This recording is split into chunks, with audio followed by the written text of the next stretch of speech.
Good afternoon, everyone. Thank you very much for joining us here today to hear this very interesting presentation. My name is Jackie Kleiner, and I am the chair of the Calgary Regional IPAC Group, Institute of Public Administration of Canada.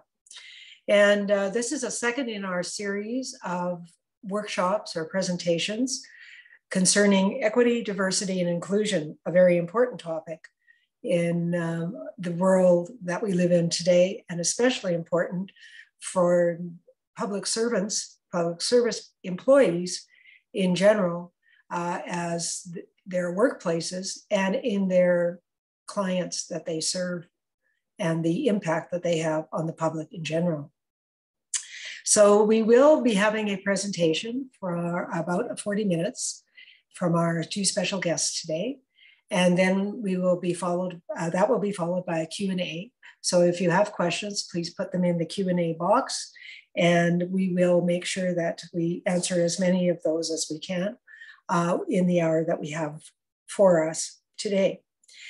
Because this is a webinar, we are recording the session, but no personal information will be shared in terms of the individual participants. So thank you so much again for joining us, and we look forward to this very interesting presentation.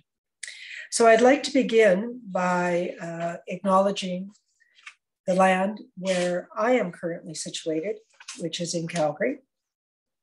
And I will do a land acknowledgement, and we will also have a couple of others, as we do have speakers from various places today. In the spirit of reconciliation, we acknowledge that we live, work, and play on the traditional territories of the Blackfoot Confederacy, the Siksika, the Kainai, the Piikani, the Tsuut'ina, the Lehigh Nakota Nations, and the Métis Nation of Alberta Region 3, and all people who make their homes in the Treaty 7 region of Southern Alberta. As we are having participants from across the nation today, I would like you to think about and acknowledge in your own mind the peoples in the lands in which you reside. I will also have, there will be an acknowledgement of Treaty 6 from one of our speakers. Thank you. So let me introduce our two speakers and we'll get into our presentation. So thank you very much for Jaylene and Haley for joining us. They work with the GEDI Hub, which is the Gateway to Equity, Diversity, and Inclusion that is located here in Alberta. So Jaylene Martial is a Denesuline, and I probably mispronounced that, so please correct that when you come on, a proud member of the Cold Lake First Nation located in Treaty 6 territory. She is passionate about creating social change in partnership with Indigenous communities. She has created meaningful relationships that contribute to the success of Indigenous peoples. Her goal is to empower others to lead, to inspire others to push the status quo, and to do what is best for her people. And now, Haley Richards. Haley is a human services professional who is passionate about inclusive workplaces and communities. She is grateful to work alongside others in shaking things up. She is a big fan of big thinkers, mutual aid, chai lattes, yoga, and reading. She is also working on learning ASL and coding. So over to our two presenters, Jaylene and Haley, and what will be a very wonderful presentation. Thank you. Thank you. I'm going to share my screen. One second.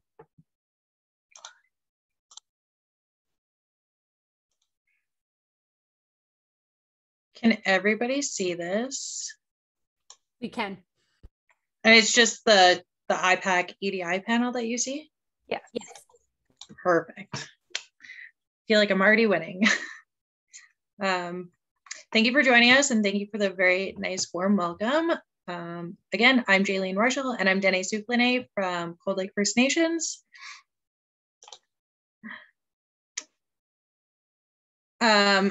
And so we're from the GEDI Hub, Alberta's first and only workplace resource center. And we're doing EDI, and I'll let Haley quickly introduce herself again. For sure. I'm Haley Richards. We're working with the first free resource hub in Alberta. So we have a federal grant for 3 years to provide services across Alberta. And it's very likely that we will be expanding to provide services across Canada. So we're a free resource to all employers, organizations that are looking to incorporate EDI into their workplaces. So I'm going to do a land acknowledgement. So to start, we want to acknowledge that we call Alberta the traditional ancestral territories of many First Nations in Treaty 6, 7, and 8, namely the Blackfoot Confederacy, Kainai, Sika, the Dene, the Cree, the Dakota, and this includes the Métis Nation of Alberta and the 6 regions of the Métis Nation in the historical Northwest Métis homelands. And we acknowledge many First Nations, Métis, and Inuit who lived and cared for these lands for generations. And we are grateful for the additional traditional knowledge keepers and elders who are still with us today and those who have gone before us. We want to acknowledge the act of reconciliation and gratitude for those territories that we work, play, and visit on. Okay, so a few gentle reminders. If you could please keep your mic muted. Your mic muted. I would always like tongue tie when you're not speaking. We would love to see your faces. I don't know if we actually can see your faces, even if we wanted to. And if you have any questions, pop it into the Q&A. Oh. So some tech and accessibilities. If you need any accommodations and we can provide them for you, please let us know. I don't know if captions is enabled, but if you do need it, also let us know. And then we can provide our slides at the end and we welcome any feedback.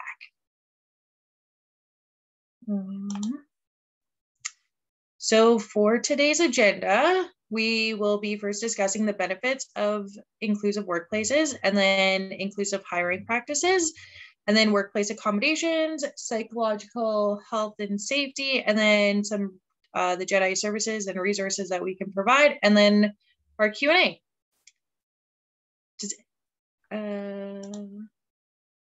So to start, I'm going to go with benefits of inclusive workplaces. So what is an inclusive workplace? I've put some words on the screen that kind of represent inclusive workplaces. So the first thing is, how to become more of an inclusive workplace? I think this is an important first step. These are kind of the words that I think of when I think of an inclusive workplace. The initial recruitment strategies within like our demographic and how we cut out our biases, our strategic alignment, embracing what does your workplace look like right now and how do you see it fit in the future? Like if you look at these words, do you have like different diversified team? Are you embracing discomforts? Are you feeling valued qualities? Inclusive workplace, it just emphasizes on importance of hiring diverse employees and people. So the next slide. So the benefits of an inclusive workplace. So some of the stats are why we want to have it for employees. There's 28% more engagement at work. We have 19% greater well-being in our lives. There's 43 more committed people 43% are more committed to their companies, and 51% is more likely to be recommended to a company, which gives you better employment or employees, and then typically intend to stay at the company 3 times longer, which would be super great. And then also for the companies, inclusion means that you are 6 times more likely to anticipate change and effective response. You're 8 times more likely to have overall better business outcomes, and then 2 to 3 times higher cash flow for employees if you're for profit. So why not a top-down approach? Inclusion revolves around day-to-day interactions between employees, managers, leaders, teams. So in other words, inclusive workplaces would be relied on leadership and grassroots energy. So to make a real impact, it needs to come from the top so that we can have leadership displaying ongoing commitment. So then it gives people the enrollment to want to actually do the work as well. So it's important to understand the dynamics of your organization, and the commitment creates, according to research, that we need to have model these changes for our employees.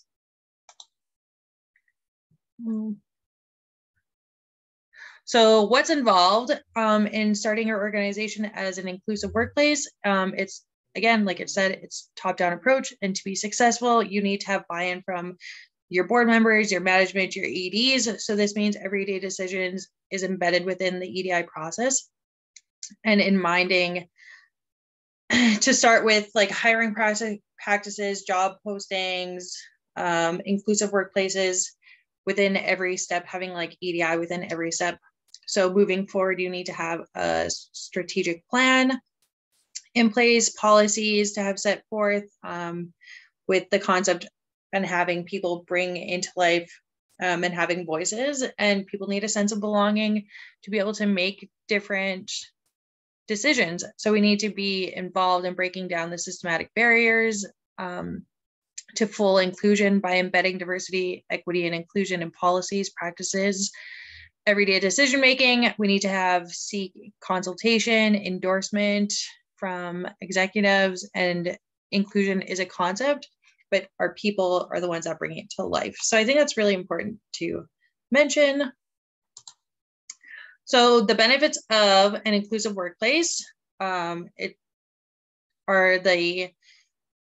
key is the work environment, is making sure that your employees feel like they actually feel included. And this is exactly where companies lose momentum, is that employees don't feel committed to their workplace because they're not being inclusive when you have people coming down. So we need to have true commitment from everyone every day. And it's going to be like a hard thing to, when you start, I think it's going to be harder for people, but as we model our behaviors, then it'll be easier. So by creating the culture, we'll feel more included.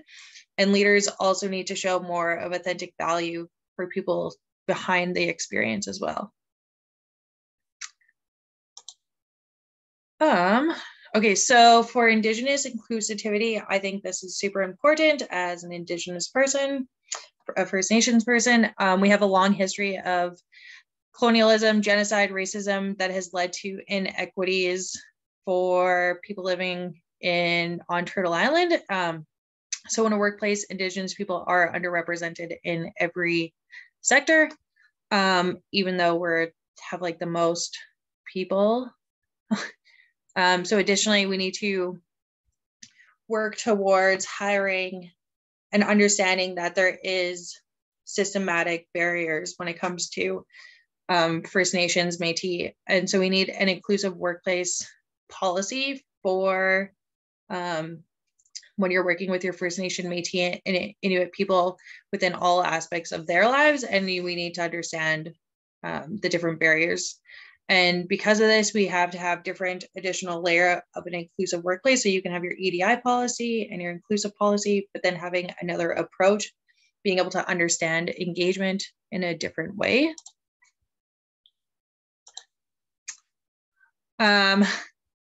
So the benefits of having Indigenous inclusion is we need to make real impact, displaying the commitment. We need to learn and evolve from our historical, even like present day histories. We need to have a more comprehensive plan. We need to understand the communities that we're working in.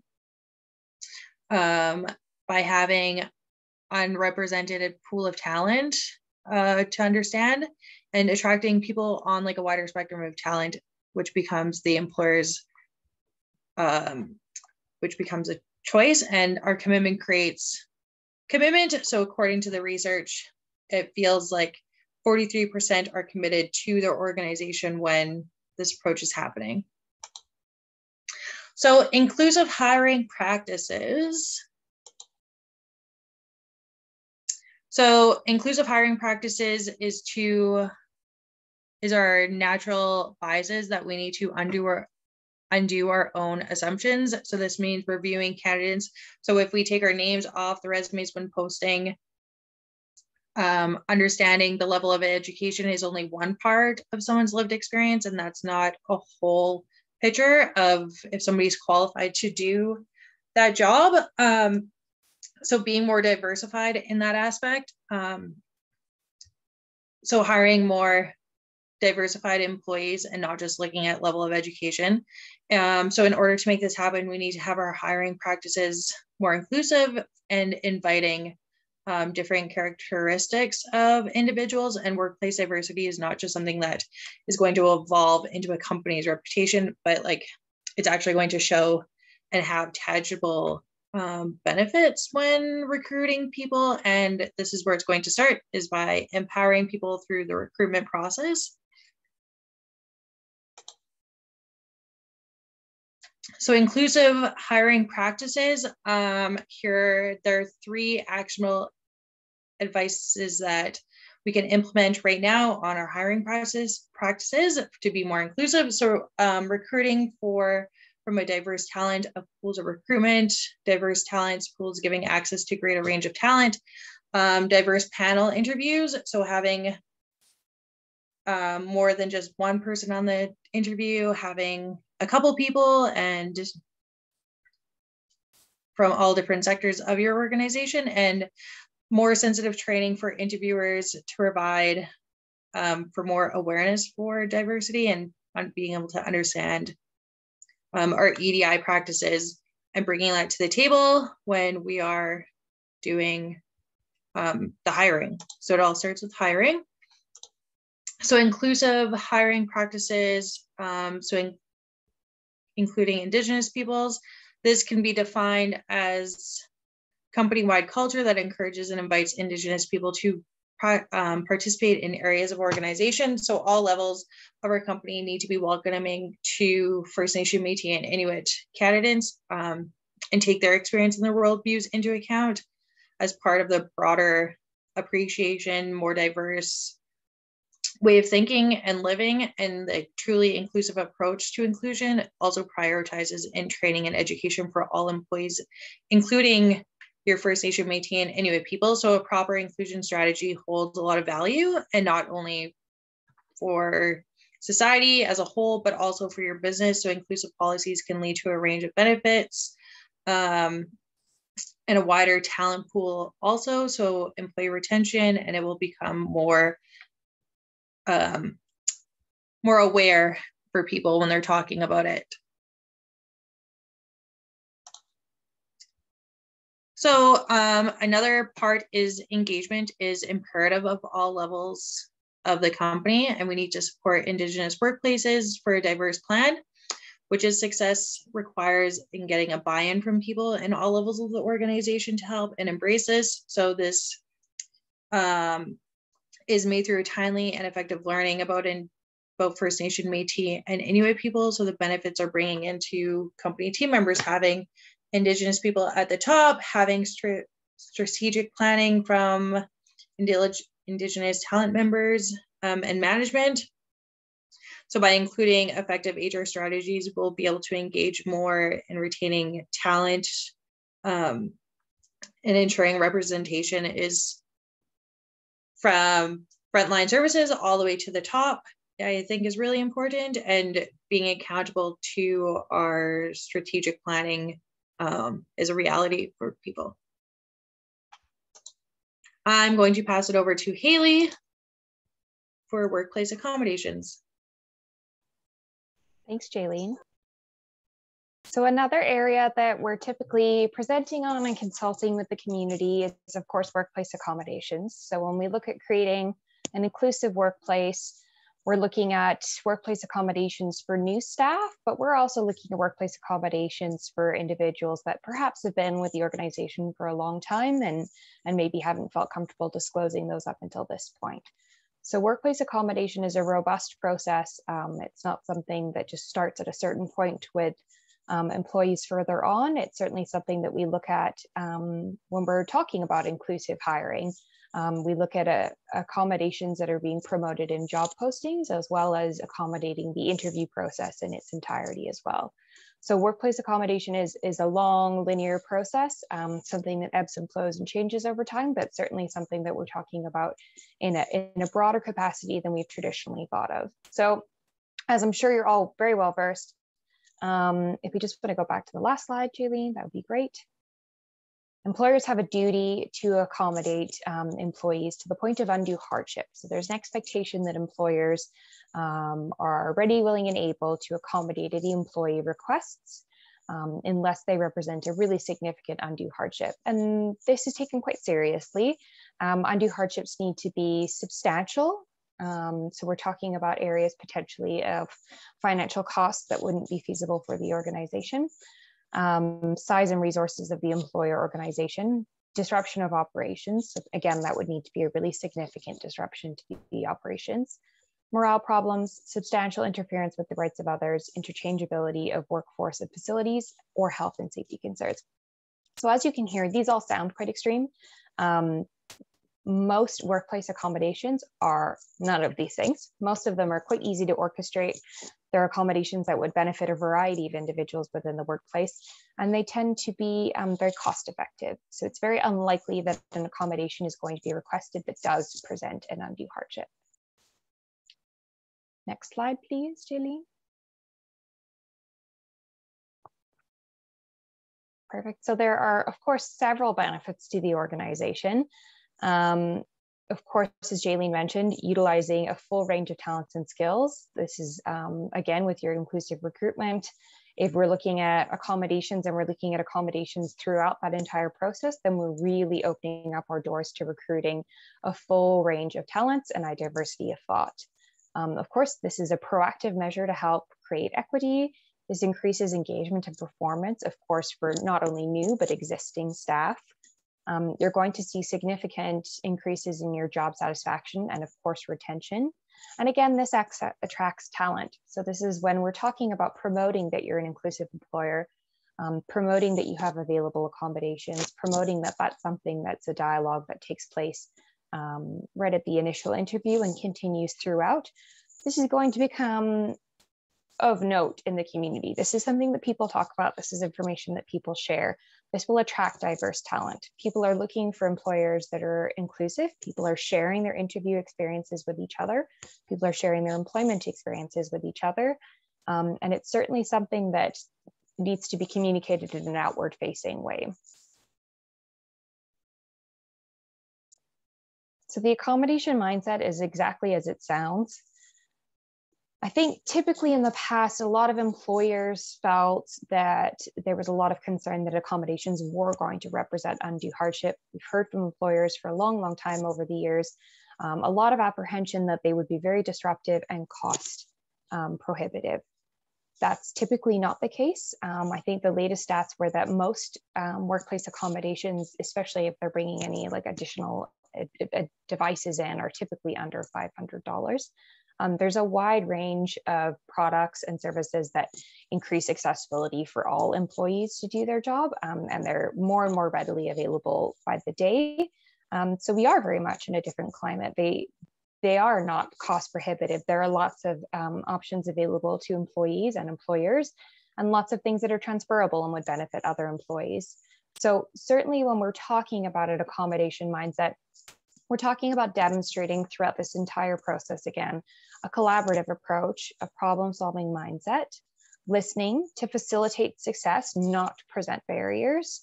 So these are things like having open and candid conversations with staff right from the process of recruitment and interviewing and ongoing. We also always encourage employers to keep in mind that employees are the absolute experts on the accommodations that they need. They have the most insight into exactly what is best in terms of supporting them to be the best that they can at their jobs and to thrive in your workplace. So certainly the mindset of listening and being open to the information and expertise that individuals with barriers or individuals seeking accommodation can share with you. It's not a one and done solution. As we mentioned before, this is very much a linear process where we're going to be checking in and reflecting on the types of accommodations that have been provided. Are they still relevant? Is there perhaps a new development in that area? And also knowing that things change and flow for people as we age and our life circumstances change, that there's different needs required for different staff. So part of being an inclusive employer and an inclusive workplace is really curating that conversation that people know it's not a one and done. You don't have to simply submit and receive that accommodation once, and there's no option for flexibility, that this is going to be a collaborative process that's ongoing, and we're going to look at the best possible way to support all of our employees moving forward. So this is something the GEDI Hub specifically provides support to employers on. We have some of our templated materials, and we'll talk a little bit about this later as well, but we do have some documentation and fillable forms that we've generated to support employers with this. A more robust form, which is an accommodation request form, which discusses in depth sort of needs and expectations that the employee has around their accommodation. And then an accommodation form, which is a bit more standard, looking at capturing the information that your HR organization would need, and setting some sort of review dates and some signatures and finalizing that process. So we've got two different options. And they're all totally open source. Employers are welcome to them, and we're happy to lead you through that consulting process as well. So another service that we offer and have been consulting on is psychological health and safety.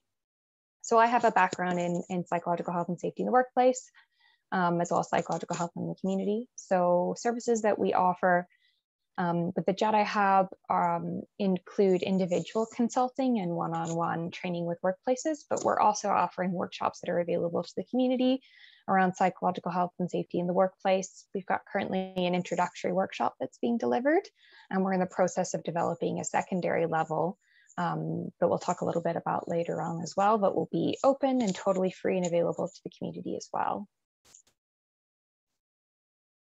So what is a psychologically healthy and safe workplace?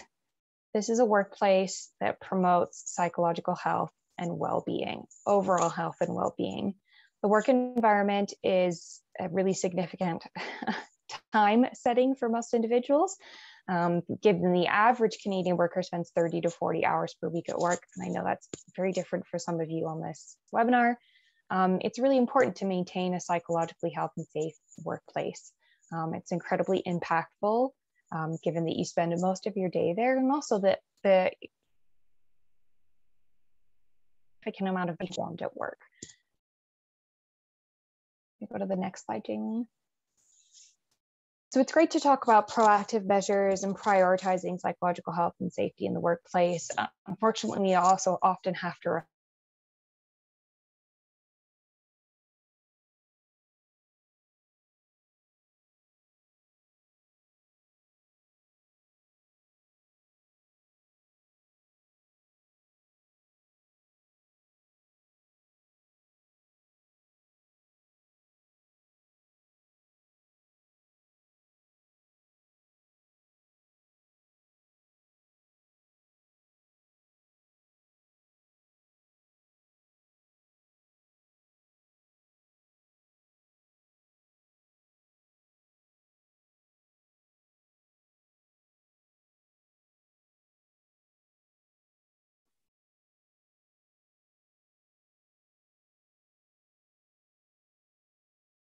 Oh, I think I just dropped out.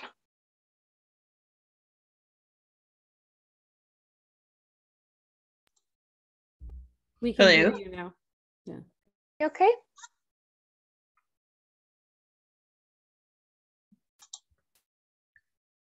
Perfect. Thanks so much.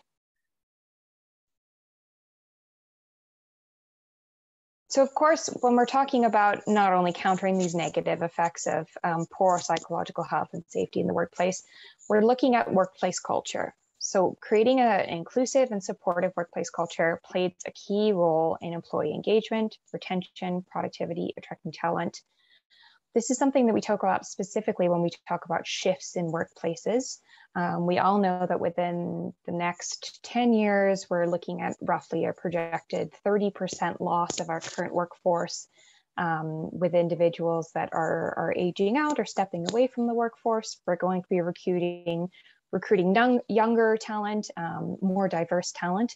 And psychological health and safety in the workplace is incredibly important to young staff. It is something that they have disclosed is incredibly important to them. And as demonstrated as a response to the COVID pandemic, individuals stepped away in a significant capacity from their work, either voluntarily or sort of involuntarily, because of mental health issues or psychological health and safety issues in the workplace. So this will continue to be a prevalent issue, and it will continue to be an increased priority for a younger demographic that we're bringing into the workforce.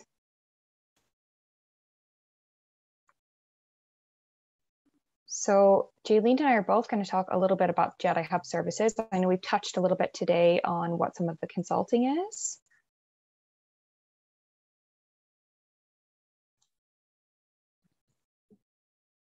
So Jaylene can feel free to jump in here too. We'll both share about this. So we are a very small team. We're based across Alberta. We have individuals in Stettler, Edmonton, Fort McMurray, and Calgary, and we are currently expanding our team to include 2 new individuals within the coming weeks. Because we're a small team, we're very flexible, and we offer customizable consultation services to the community. So we offer a set offering of workshops that we deliver free and available to the community twice a week. We've got quite a robust workshop schedule. And then we also do individual consulting with employers and organizations, everyone from larger oil and gas to small. Our newest favorite client, I believe, is the Meow Foundation, a very small cat rescue society. So we work with quite a range of individuals across Alberta.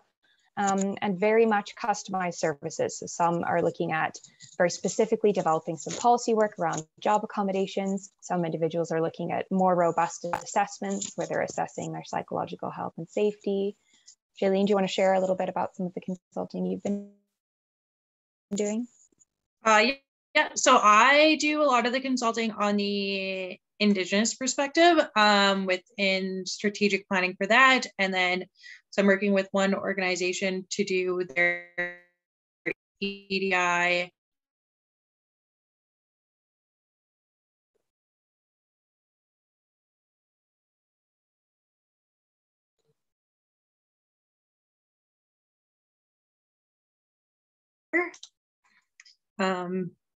And so some other services, we will develop and enhance your workplace EDI capacity.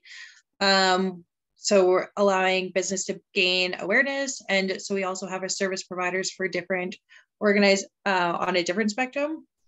And then, so we're just wanting to allow employees to access more diverse talent within their organizations, increasing HR capacity and skill sets, learn skills and increase workplace resiliency, and build confidence in introducing the EDI strategies.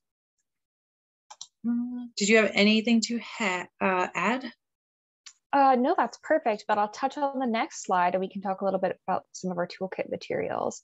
So I mentioned during the accommodation conversation, we're in the process of developing a toolkit. So that will be an open source free resource material to the community. We offer them all as fillable forms. They're all completed. We offer them as a comprehensive package or individual documents. And so far, our current toolkit includes a new employee training plan, Workplace Accommodation 101, the more robust Workplace Accommodation package. And we're in the process of finalizing a performance improvement plan and a stay interview template. So those should be up probably within the coming week. And as I said, available within your own organizations, or feel free to pass them on to other individuals or employers that are looking for support. And these, of course, are available as a direct download from the website, but we're available to provide consulting services and help with the implementation of these as well. I guess that brings us to the Q&A. Does anybody have any questions they want to pop into the Q&A that goes beyond these questions? All right, so I'll ask a question. It's Jackie Kleiner here.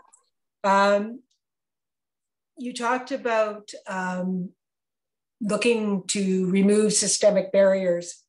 And so one of the things that happens in HR practices is that resumes now are being screened on keywords and that sort of thing. So it's really difficult to tell from a piece of paper what other skills and talents people might have. So what advice would you give to employers that are trying to manage or balance that screening process with looking at removing systemic barriers at the same time? It can be difficult. This is something I can speak to, Jaylene, if you're okay with that. Yeah, of course. So we've had years of experience supporting employers with their recruitment. Organizations, especially city contracts or city organizations or municipal or federal government, of course, the sheer volume of applications that they receive typically pushes them into an applicant screening category. They are notoriously rigid, as you said, not only keywords, but key qualifications. They are a system of exclusion. They are inherently built to exclude and to whittle down so that when the time comes for actual staff to engage with these resumes and to take a look at these candidates, that there's considerably less for them on their plate. This is going to continue to be a problem with inclusive recruitment and hiring for a while, and certainly a challenge for organizations that are considerably bigger and do receive such a significant volume. Something that we recommend is honestly, we are having conversations with some of the bigger oil and gas, redeveloping their applicant tracking systems and looking at creating systems that are inherently more inclusive, or at least have some flexibility that allow them to reduce screening in some areas as opposed to others to attract more candidates. We also are encouraging employers to connect directly with service providers. Service providers in the community, we have a list on our website that are across Alberta. These are individuals that are working with talented job seekers that represent a diverse pool of candidates. Connecting directly with them through these agencies allows you to skip some of this process where you're sifting through, say 3,000 Indeed applications, and you're able to connect directly with individuals that are from a talented job pool and from a talented group. The real concern is this is a systemic barrier. If we continue to utilize these systems as they were initially developed, we will continue to miss out on individuals with a significant amount of lived experience.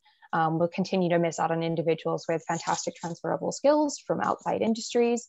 And we'll continue to miss out on diverse candidates that perhaps bring a lot of information or qualifications from another area or country. So I think realistically, it's a slightly larger problem with a slightly larger overhaul, but being clear about the fact that that is a continued barrier and that there will need to be very intentional steps taken to work around those. Yes, I agree, and it isn't an easy discussion. There is a question. So given that we are in the public service, I am wondering, what has your experience been with the public sector adopting EDI practices? Any suggestions about what government could do better? Well, Jaylene? I want to apologize. My internet is very unstable and I got kicked out. So I guess some things that I think that the government could do better in adapting EDI practices is taking away a lot of using instead of using just education, because I know the government is very like years experience or like just education. You have to have 5 years of leadership, 5 years of this, but taking a holistic approach when adopting EDI practices and adopting those kind of things, and taking it as looking at a whole person, and on even just on the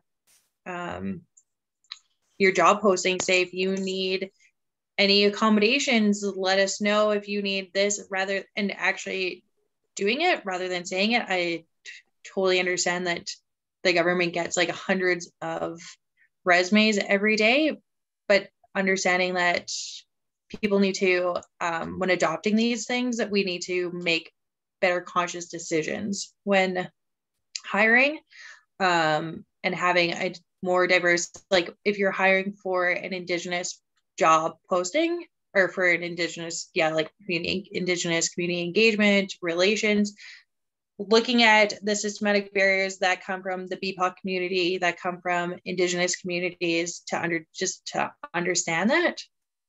I know so many people who have such a good experience that just get flopped around due to those practices.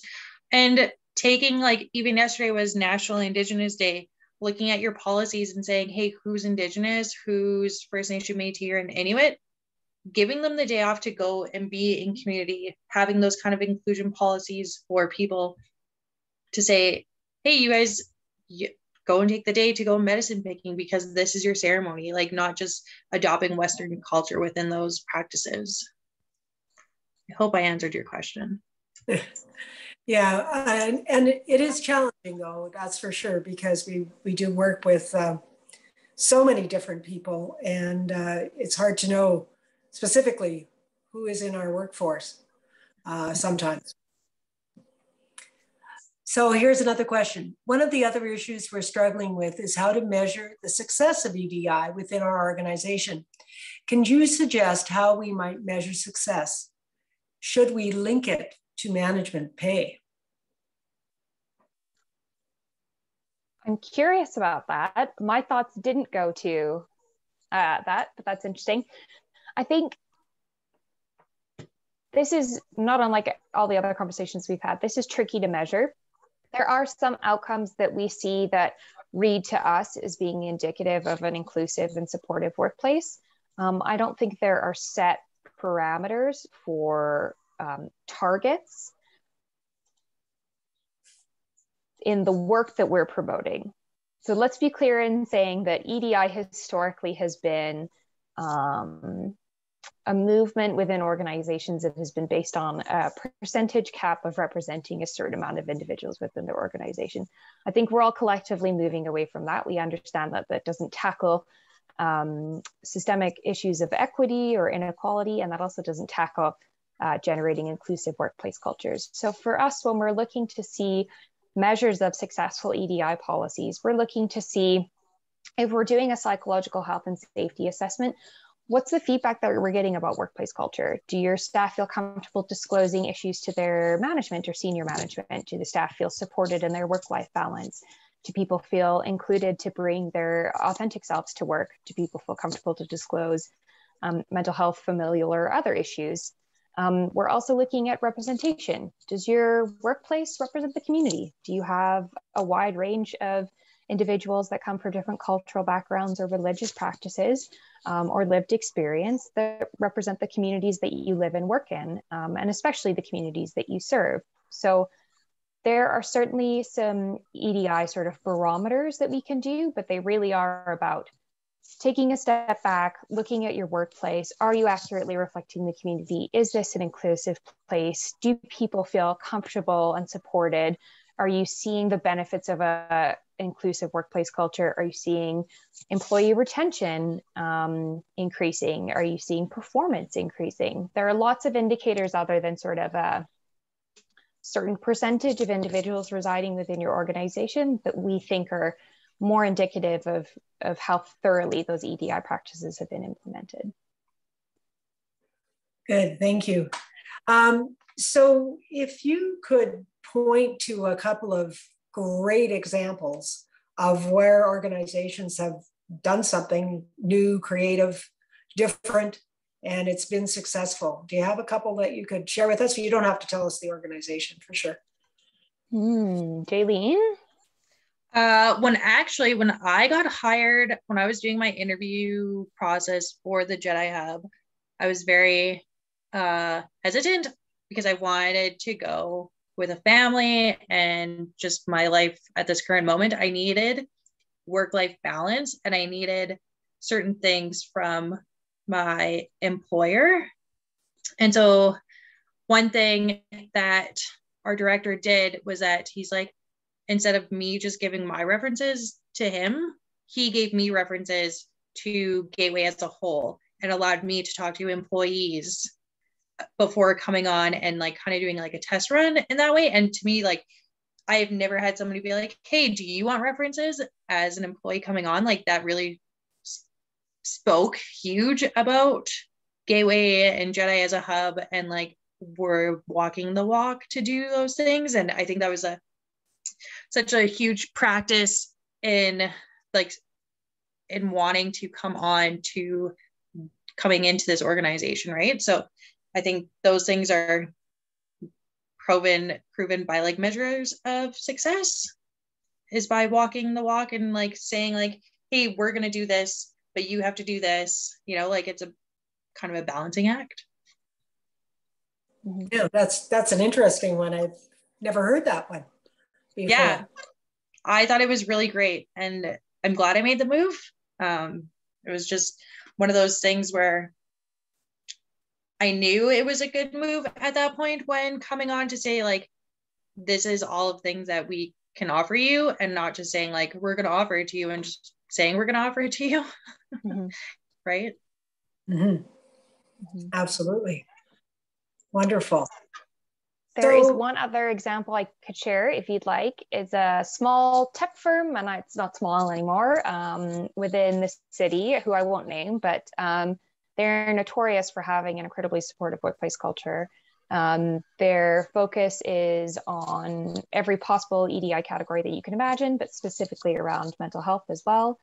I believe all staff have access to a really robust amount of personal days, as opposed to having sort of a restricted bank of personal days or vacation days based on the hours within your contract or on your salaried position. So they're robust for everybody, regardless of your time. And I think that's quite a supportive practice. Absolutely. Absolutely. So on the flip side, what are some of the worst things that you would caution us to avoid?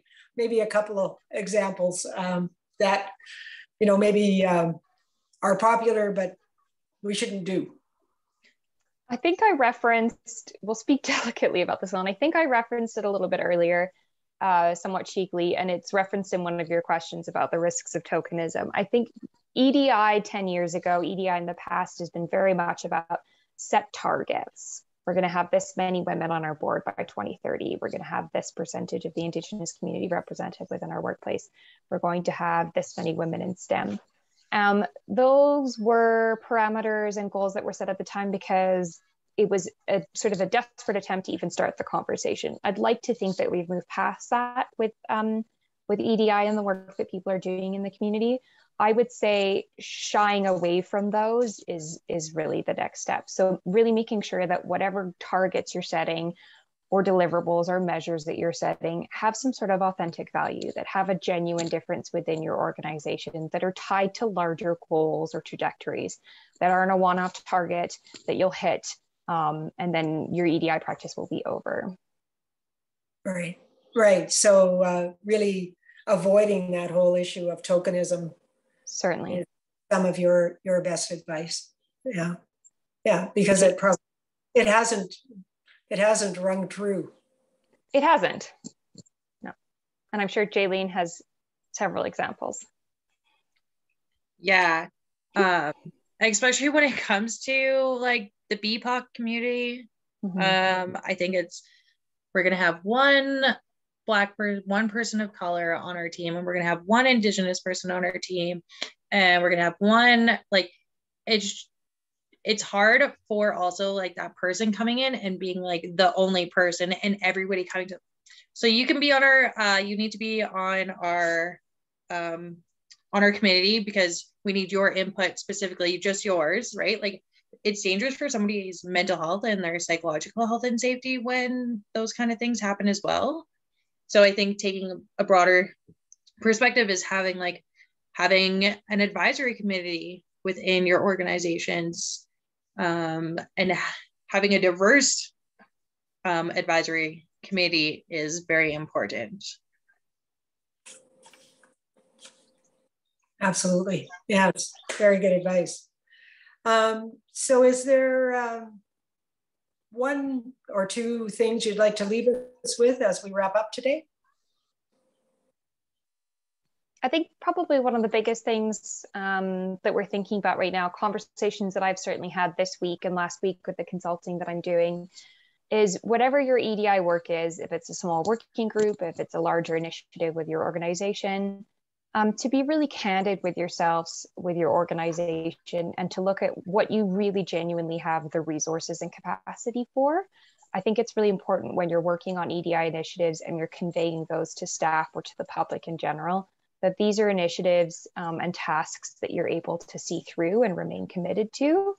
So I would say when you're looking at, it's easy to get very excited about EDI initiatives. It's easy to want to sort of push through and overhaul systems. But I would say, you know, any change is good change, and it's certainly worthwhile to be cognizant of what's the organizational capacity, what are the resources available to you, what are you able to see through, so that when you share these initiatives with your organization and your staff and your new employees and the community at large, that it's something that you're able to say, we're going to see this through, and these are the expected results that we're hoping to achieve. And I think one thing that I would just add on there is be committed to your continual learning. So once you develop a shared understanding of what EDI means to you and to your team and your organization, understand that this is just the building blocks of your planning, and that this work really isn't ever going to be done, because it's going to continuously evolve and be changing. And to be truly equitable and diverse and have EDI within our workplaces, is that we need to be continually learning and evolving and adjusting our journey as we go, and just being open to that. And it's going to forever be changing, just like everything else in our world. And I think that's super important. Yeah. Okay, one more question. Can you tell us more about how how our organizations can use the services of the GEDI Hub? Is there an application process? Do we have to be a certain size? No, so completely open. If you would like to access our supports, our workshops, our consulting services, they're open to any employers or organizations within Alberta. No restrictions on size, for-profit, not-for-profit. They're very customizable. It's entirely flexible. We're able to jump in with you wherever you're at. The only restrictions that we do have are for service providers. So for individuals that would like to be a part of our service provider directory that are listed on our website, those are individuals that are specifically serving the demographics that we promote and represent within our contract. So that's the only stipulation we have, is for a service provider directory, and there is an application for that. But for those organizations looking to connect with us or utilize resources, there's lots available free and open source on the website. And for consulting, there's a simple contact us form, and you can reach out to us any way you like, and we can get started wherever you're at. So lots of flexibility with that. Right. And is most of your service provision virtual at this point still? I think we're in the middle of a little bit of a transition. I was recently consulting in the community. I'm based out of Calgary, out of McKinnon. So I was recently consulting in person, meeting with employers in person, delivering consultation roundtables, working with an EDI group in person. So I think we'll be transitioning a little bit, but certainly we are spread across the province. So it does base a little bit on who you're connecting with and where they're at, and the capacity with that. So. Mm-hmm. Absolutely. Good. Okay, here's some upcoming workshops. So tomorrow we'll have tomorrow, the 23rd is tomorrow. So we'll have embracing discomforts. And then next Tuesday, so it happens on a Tuesday, Thursday kind of rotation. We'll have cultivating intercultural workplaces on the 27th, on the 28th, the workplace accommodations. And then on the 30th, just EDI foundations for people just to learn the basics of EDI. And the 27th is a special workshop. It's not part of our typical offerings or our standard rotation. This is brand new from one of our partnerships in the community with the Multicultural Health Brokers based out of Edmonton. And it's taking place on the Multicultural Day. And so Judy will be sharing and Joe will be sharing some of their insights from years and years and years of supporting multicultural workplaces. Excellent. And you don't have to be a decision maker to take part in these workshops, right? You can be just They are totally free and open to anybody. You just need an email address. Okay. Exactly. That's wonderful as well. So we can educate ourselves, even if our organization is moving at a different pace. Absolutely. Which is wonderful. Yes. Okay. Any last minute questions? It doesn't look like it. So I want to thank you both for a very informative presentation and a concrete presentation in terms of services that we can access in Alberta. And I do hope that eventually you will be across Canada so that other people can look at accessing your services as well. In terms of our audience, as I mentioned, this is the second in our series of EDI workshops and presentations. And in the fall, September and October, November, we have 2 others with the planning underway. And so you'll see more information about that on our social media, in the IPAC National Newsletter Blast, and also on our website. So stay tuned if this is a topic of ongoing interest to you. But again, thank you very much for helping us today to gain more understanding about this topic. And I thank IPAC National for them for their hosting of our workshop as a webinar. So this, as we mentioned, is going to be recorded, and so you will find it on the IPAC National YouTube channel soon. So thank you so much. Everyone enjoy your day, and we'll talk to you again in the fall. Thank you for having us. Thank you.